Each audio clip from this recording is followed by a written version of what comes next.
পাশেই যাবো, বেশি দূরে না, তাই কিন্তু আমি সুতির শাড়িই পরেছি।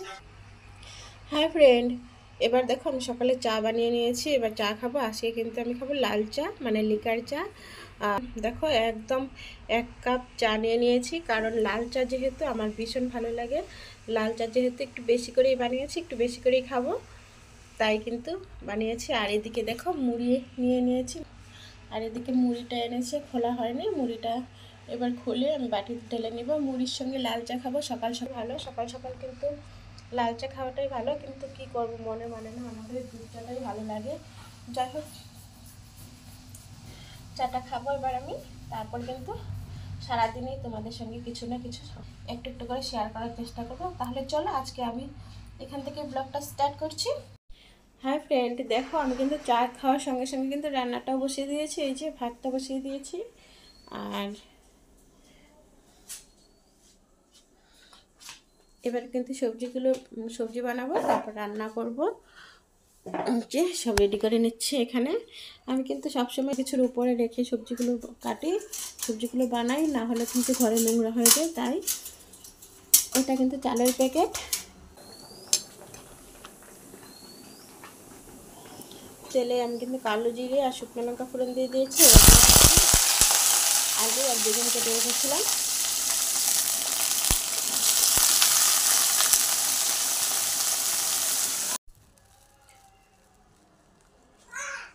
আমার কিন্তু সমস্ত কাজ হয়ে গেছে। এবার আমি পিছনে যাচ্ছি রান্না করার জন্য। তাহলে তোমরাও চলো আমার সঙ্গে। দাঁড়াও, দরজাটা বন্ধ করে নিই। দরজাটা বন্ধ করে দিচ্ছি। এদিক দিয়ে আবার বিড়াল ঢুকে যায়। আমি একটু লাঠি দিয়ে গেছিলাম, এবার একটু ভালো করে ধরিয়ে নেব।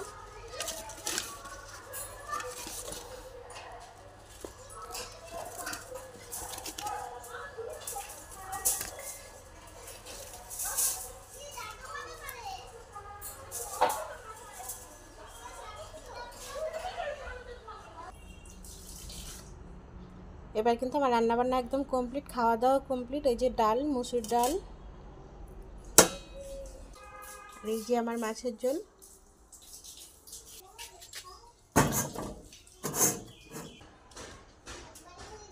এই যে আজকে কিন্তু একদম খাওয়া দাওয়ার পরে একদম সব পরিষ্কার করে ফেলেছে। এই যে দেখো আমার উনানের আগুনটা কত সুন্দর। এবার কিন্তু আমি ঘরে এসে পড়েছি, আর এবার একটু রেডি হচ্ছি, আর ঋতিকে নিয়ে এক জায়গায় যাব। তাই তাহলে চলো, আর আমি কিন্তু তোমাদেরকেও আমার সঙ্গে নিয়ে যাব। আগে আমি শাড়িটা পরে নিই, তারপরে যাব। এবার আমি শাড়িটা পরে নিই। এই যে আমি কিন্তু রেডি হয়ে গেছি, এবার কিন্তু বের হবো, আর যাবো বেশি দূরে না, তাই কিন্তু আমি সুতির শাড়ি পরেছি। তাহলে চলো আমার সঙ্গে তোমাদেরকেও নিয়ে যাই। এই যে দেখো রাস্তাটা কি সুন্দর।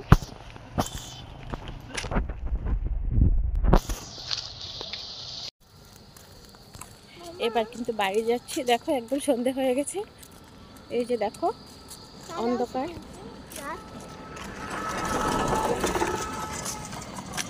আর আমার সঙ্গে কিন্তু দিদি, এই যে আমার সঙ্গে কিন্তু দিদি আছে, আর আমরা দুইজন মামে।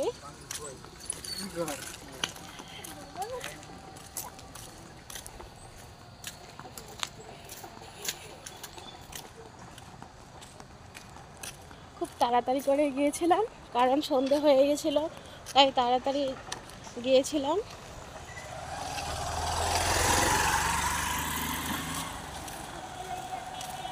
কিন্তু গিয়েও কাজটা হলো না, কালকে আবার যেতে হবে।